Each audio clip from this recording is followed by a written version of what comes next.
Good evening, everyone, or good morning to you pretentious poets and listeners.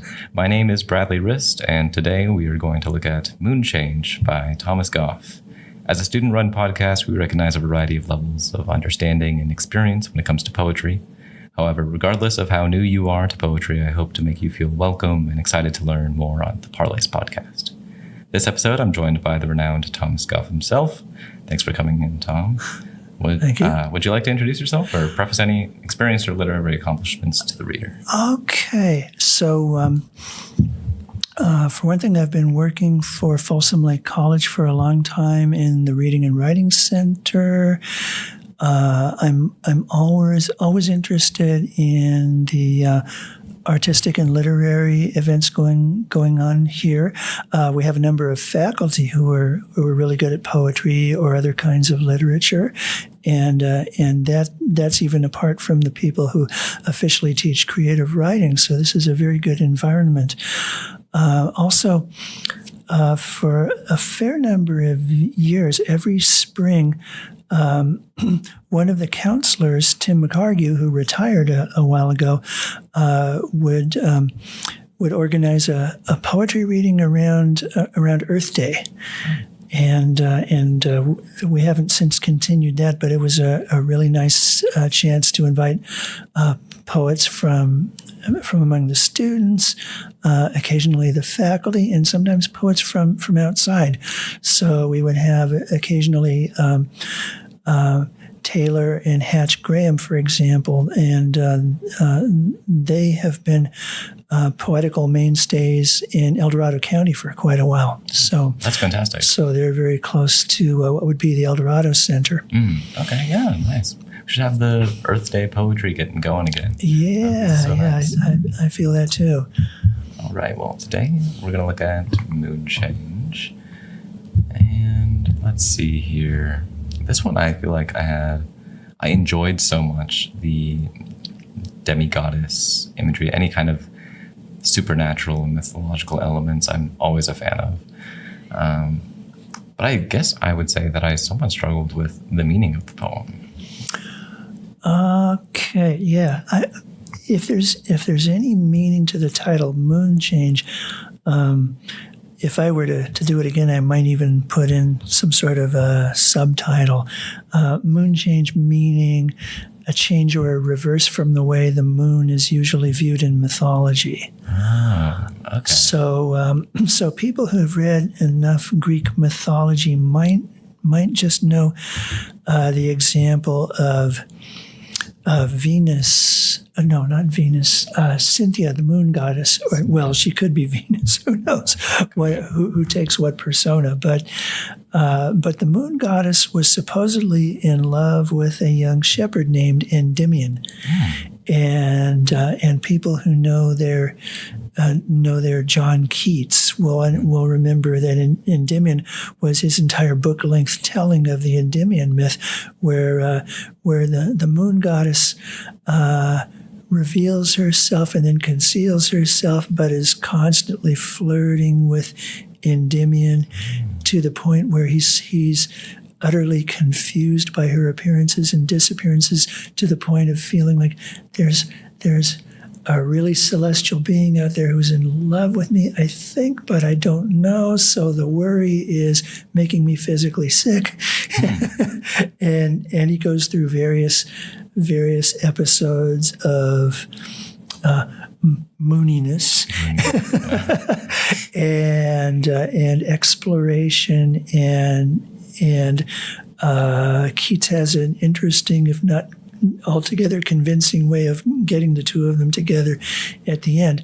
But I think the idea of the poem has always started for poets with the idea of the moon being up in the sky at full, and therefore being able to look down on a sleeping figure with a full gaze. I see. Oh, okay. So I understood that there was definitely a relationship happening between poets and the moon. That first line, toying with sleep and wake, it made me think that, like, poets naturally spur their ideas in those hours of, like, falling asleep, and how that's where the power, like, originates, the power of poetry. And so that's how I was interpreting it. But you mentioned Keats, and I think another poet from last year's issue also had a poem about Keats. Oh, that would be me. That was you? Yeah. Did you write Keats to Kahlo? Oh my gosh. Yeah. Yeah, really good stuff. Yeah. It's interesting, too, because during the pandemic, one of the things I did was order a lot of books to kind of tide things over. And what I found out was I had always been searching for the biography of John Keats by the poet Amy Lowell, the modernist poet. Mm-hmm. And she was a force of nature. She wrote imagistic poems at the beginning of the 20th century. She knew Ezra Pound and countless other people, including Robert Frost. They were friends. And she would go barnstorming, reading her poetry. But one of the things she did in her spare time, because she was a lady of leisure with lots of money, she was able to collect memorabilia of John Keats. She had the largest collection of Keats memorabilia in the United States, and it probably rivaled or surpassed most collections in England. Wow.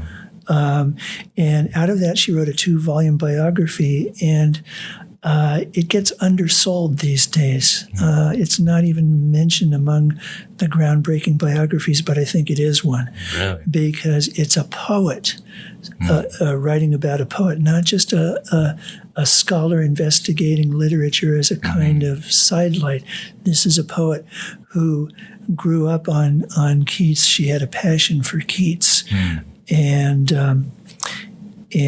was turned on to poetry by somehow picking up an old copy of a book by Leigh Hunt, who was one of Keats's mentors. Oh, okay. And she had her family had an enormous library, which she loved to rummage through. But when she saw this book, she knew exactly what poetry was supposed to be, how it was written, and there was a lot of mention of this poet named Keats.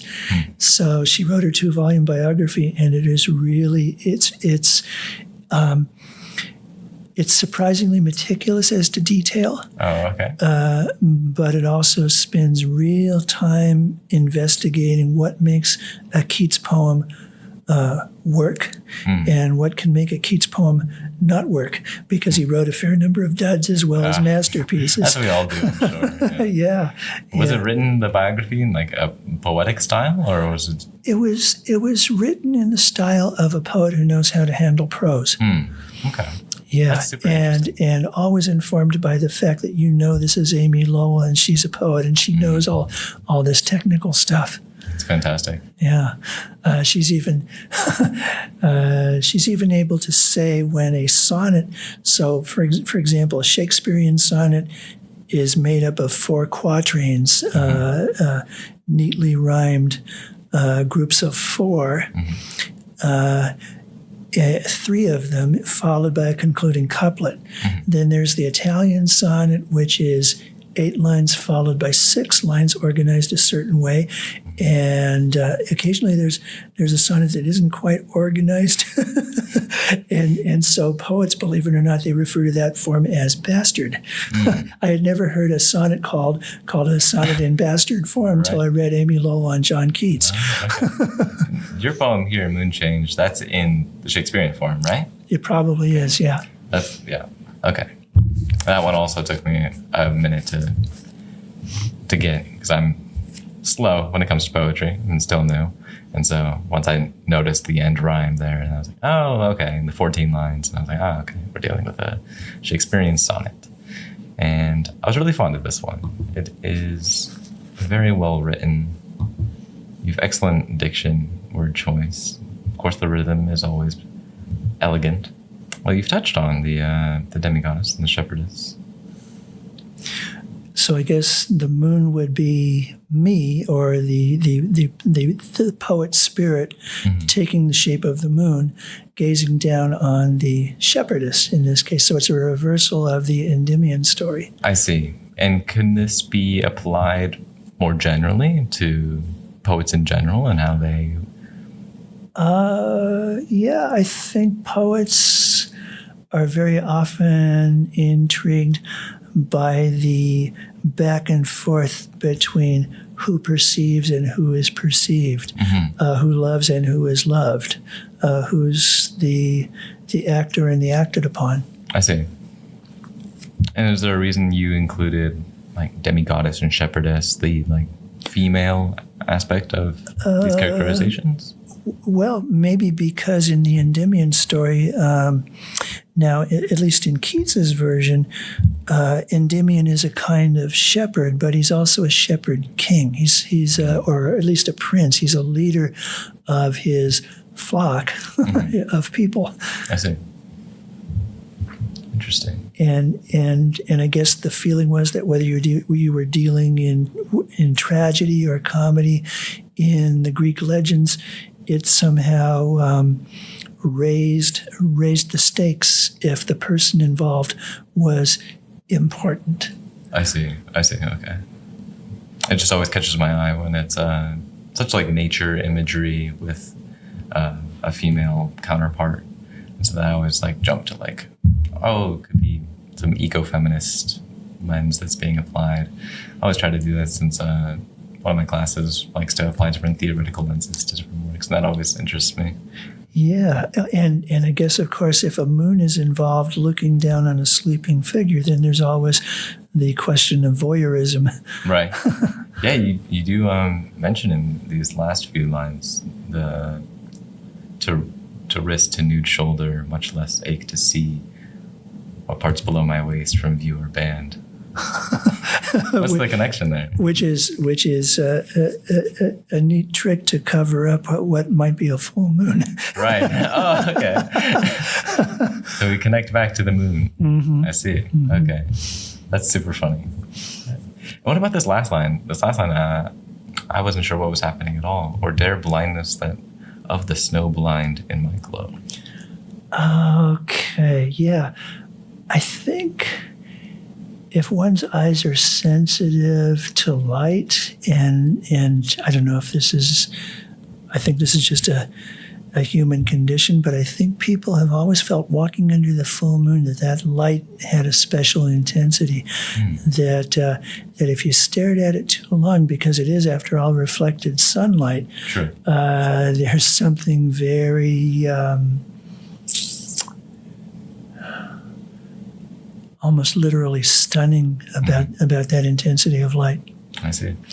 I know there's a poem by the modern San Francisco poet Tom Gunn that comments on that quality of the light under a full moon. Interesting. Yeah. And then you just apply that to in my glow. Mm-hmm. That's mine. I see. This is super interesting. I hope our listeners were able to get a better idea of this poem and the elegance that you've crafted into it. Thank you very much for coming and talking about it. Thank you. Thanks again.